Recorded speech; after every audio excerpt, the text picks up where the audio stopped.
Ito na ang second game namin ni Zen at grabe nga yung katapat ko sa lane alagang-alaga kasi siya ni Franca lang maganda 1 minuto pa lang nga ay gusto na nila ko patayin. At na-force nga nila ang bida dito na gumamit ng flicker. Dahil pinagkaisahan nila kanina ang bida tinawag din ng bida ang kanyang kasapi na si Fredrin para makaisa kay Granger. Pupunta sana dito ang bida sa mid lane kaso may biglang tumama sa bida na alambre kaya uwi muna sa farm ang bida mukhang nainis sila sa ritual ko. Dahil hindi kaya ng bida na patayin si Saber at Franco kaya si Granger na lang ang kanyang pinagbabaril. Nakita nga dito ng bida na nakikipagsapwakan ang kanyang kasapi kaya agad itong tumulong.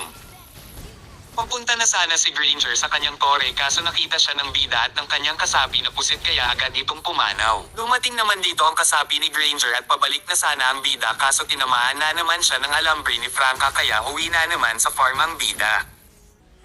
At tinamaan dito ang bida ng ligaw na pana ni Selena. Excited nga dito ang halimaw kaya pinauwi muna ng bida sa farm.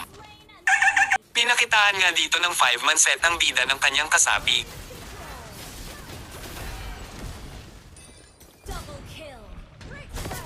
Dito nga ay masyado nang minamahal ng Saber ang bida sa higpit ng yakap kaya uwi muna sa farm ang bida. Walang awa nga ditong hinampes ni Zen ang Joed. Nakita nga dito ng bida si Saber kaya pinauwi niya muna sa farm. Kinuha na nga ni Lord ang bida kinuha na nila ang Lord. At nag-only riot na nga dito ang mga kasapi ng bida.